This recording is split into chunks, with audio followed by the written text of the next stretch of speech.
ছেলে খেলা করছে মোহনবাগান, জাস্ট ছেলে খেলা। মানে কি বলবো, কেরালাকে নাচিয়ে দিয়েছে, নাচিয়ে। কেরালা ভালো খেলছে, অ্যাটাকের পর অ্যাটাক করছে। আমি সেই সময় একটা সময় হাতে সাবান দিতে গেছি খাবো বলে, আমার বাবা বলছে অ্যাটাক করছে, অ্যাটাক করছে কেরালা। আমি বাইরে থেকে একটাই কথা বললাম, যে যত নাচানাচি করুক কেরালা, যত করা করুক কেরালা, কেরালা গোল করতে পারবে না। আমি তাই আমার কোনো ভয় নেই।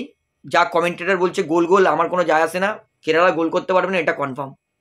এবং তাই কেরালা অ্যাটাক করেছে মানছি, কিন্তু বিশাল আজকে কটা সেভ করেছে ভালো, একটা দুটো ছাড়া।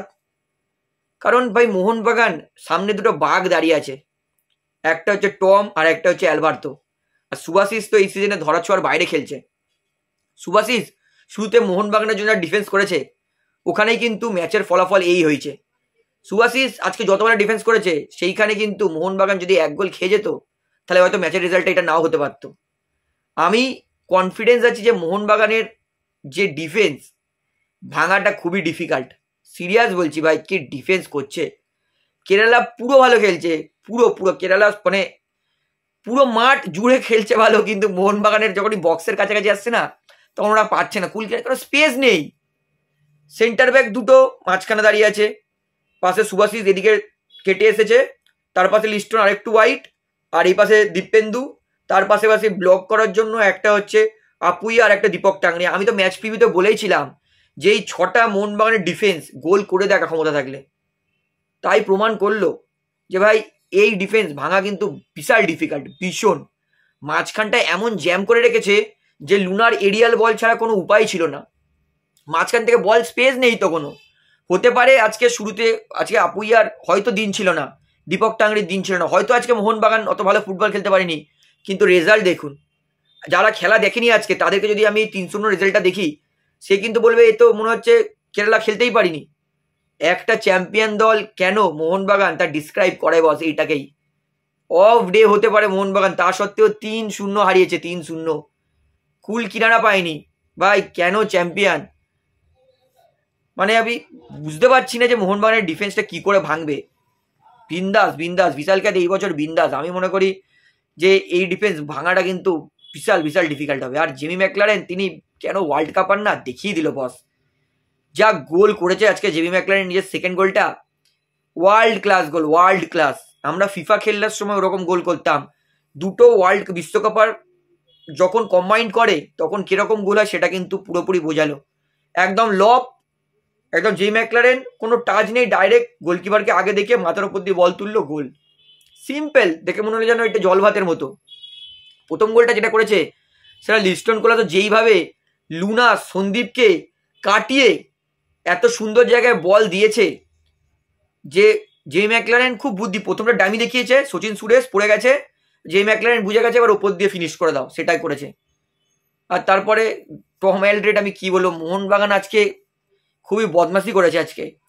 85 না 86 মিনিট যেখানে 3-0 করে জিতছে, সেইখানেও মোহনবাগানের সমস্ত প্লেয়ার কাছে গোল করতে। 3-0 করেও মোহনবাগানের যেন খিদে মিটছে না, 4-0 করবো। মানে কত আর কেরালাকে গোল করবে। আমি না হাসছি বসে বসে যে ভাই এটা কি হচ্ছে। 85 মিনিটে 3-0 গোলে জিতছে, সেখানেও গোল করতে সবাই উঠে গেছে। একটা দলের মেন্টালিটি বোঝায়। আর আজকে একটা বল হাতে লেগেছিল পরিষ্কার, এটা অন্যান্য আইএসএল দল হলে না বলতো যে ভাই পেনাল্টি দেয়নি বলে আমরা ম্যাচ হেরে গেলাম, বা পেনাল্টি দেয়নি বলে ম্যাচ ড্র হলো না। কিন্তু মোহনবাগানে কোনো ফারাক পড়ে না, এটাই হচ্ছে দল। রেফারি ডিসিশনে কত আমি ভরসা করে রাখবো, রেফারি ডিসিশন আমার দরকার নেই, আমরা নিজে খেটে করব। সেটাই করেছে মোহনবাগান। আর ওভারঅল মোহনবাগানের আজকের বলবো যে গ্রেগ স্টুয়ার্ট, তার অভাবটা পরিষ্কার দেখা যাচ্ছিল। সেরকম মাঝমাঠ থেকে ক্রিয়েটিভিটি খুব কম দেখা গেছে। কিন্তু তাও ভাই মোহনবাগান চ্যাম্পিয়ন দল, আমরা খেলছি 8 নম্বর দলের সাথে, আমরা টপ, তাও আবার জাতা টপ নয়, 7 পয়েন্ট আহেড 2 নম্বর দলের থেকে। গোয়া বলবে ভাই আমি আর পাচ্ছি না, গোয়া হ্যান্ডস ডাউন করে দেবে।